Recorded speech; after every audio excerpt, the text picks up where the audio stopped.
Marcos 14, a consulta dos sacerdotes. E dali, 2 dias, era Páscoa e a festa dos pães asmos. E os principais sacerdotes e os escribas buscavam como o prenderiam com dolo e o matariam. Mas eles diziam, não na festa, para que, porventura, se não faça alvoroço entre o povo. E estando ele em Betânia sentado à mesa, em casa de Simão, o leproso, viu a mulher que trazia um vaso de alabastro com unguento de nardo puro, de muito preço, e quebrando o vaso, o derramou sobre a cabeça. E alguns houve que em si mesmos se indignaram e disseram, para que se fez este desperdício de unguento? Porque podia vender-se por mais de 300 dinheiros e dá-lo aos pobres. Bramavam contra ela.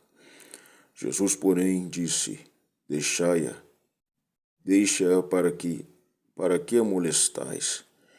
Ela fez-me boa obra, porque sempre tendes os pobres convosco e podeis fazer-lhes bem quando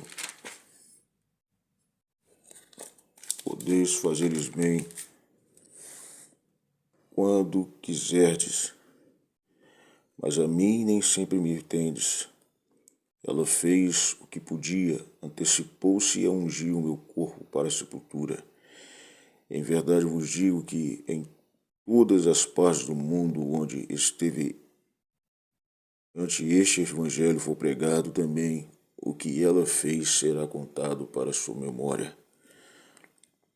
E Judas Iscariotes, um dos 12, foi ter com os principais dos sacerdotes para o entregar.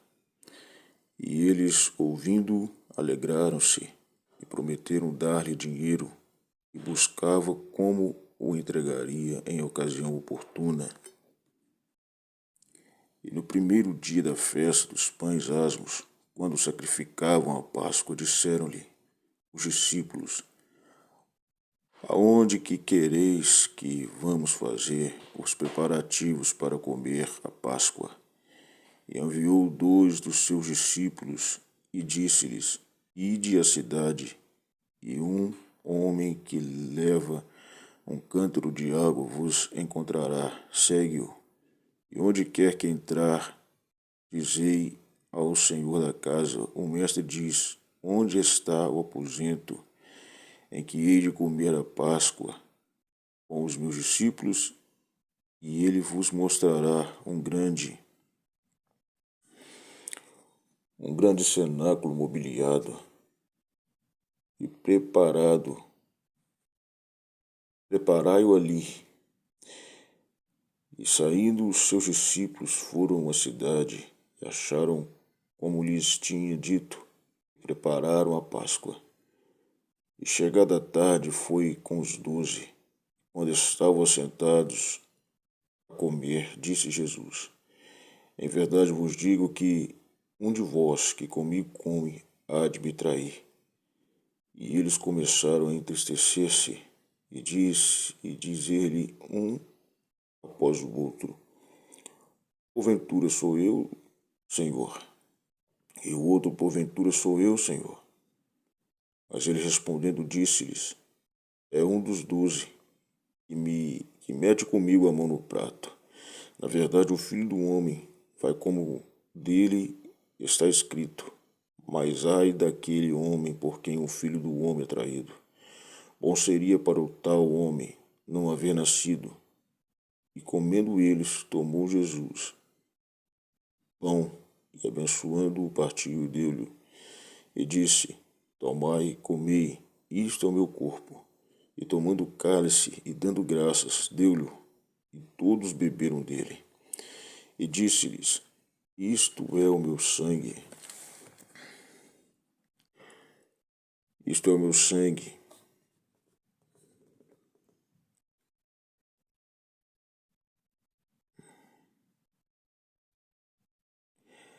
E eles começaram a entristecer-se dizer-lhe após o outro: porventura sou eu, Senhor? E o outro: porventura sou eu, Senhor? Mas ele respondendo disse-lhe: é um dos 12 que mete comigo a mão no prato. Na verdade, o Filho do Homem vai como dele está escrito, mas é daquele homem por quem o Filho do Homem é traído. Bom seria que tal homem não havia nascido.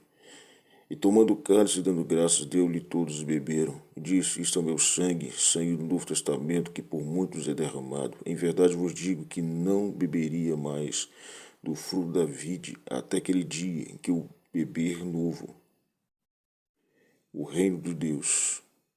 Tendo cantado o hino, saíram para o Monte das Oliveiras. E disse-lhe Jesus: todos vós, esta noite, vos escandalizareis em mim, porque escrito está: ferirei o pastor, e as ovelhas se dispersarão.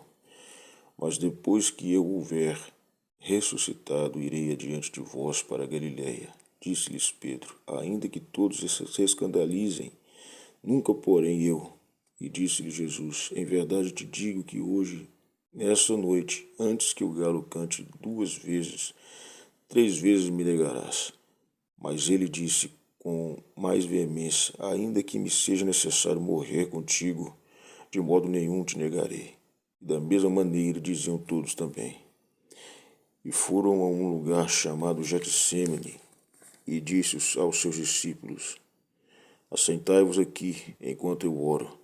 Tomou consigo a Pedro, a Tiago e a João, e começaram a ter pavor e angustiar-se. E disse-lhe: a minha alma está profundamente triste até a morte. Ficai aqui e vigiai. Tendo ido um pouco mais adiante, prostrou-se em terra e orou para que, se fosse possível, passasse dele aquela hora. Disse: Abba, Pai, todas as coisas te são possíveis. Afasta de mim este cálice. Não seja, porém, o que eu quero, mas o que tu queres. E chegando, achou-os dormindo e disse a Pedro: Simão, dormes? Não podes vigiar 1 hora? Vigiai e orai para que não entreis em tentação. O espírito, na verdade, está pronto, mas a carne é fraca. E foi outra vez e orou, dizendo as mesmas palavras.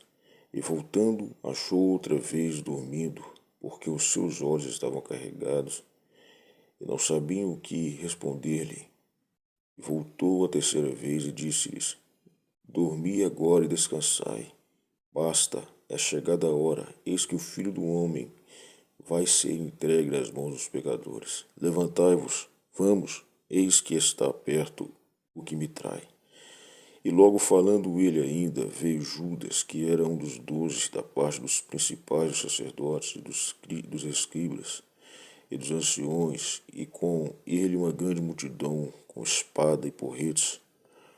Ora, o que traía tinha-lhe dado um sinal, dizendo: aquele que eu beijar, esse é. Prendei-o e levai-o com segurança. E logo que chegou, aproximando-se dele, e disse-lhe: Rabi, Rabi, e beijou-o. E lançaram-lhe as mãos e o prenderam. E um dos que ali estavam presentes, puxando a espada, feriu o servo do sumo sacerdote e cortou-lhe uma orelha. E respondendo Jesus, disse-lhes: saístes com espadas e porretes a prender-me como a um salteador. Todos os dias estava convosco ensinando no templo, e não me prendestes. Mas isto é para que as Escrituras se cumpram. Então, deixando, todos fugiram, e um jovem o seguia, envolto em um lençol sobre o corpo nu, e lançaram-lhe as mãos.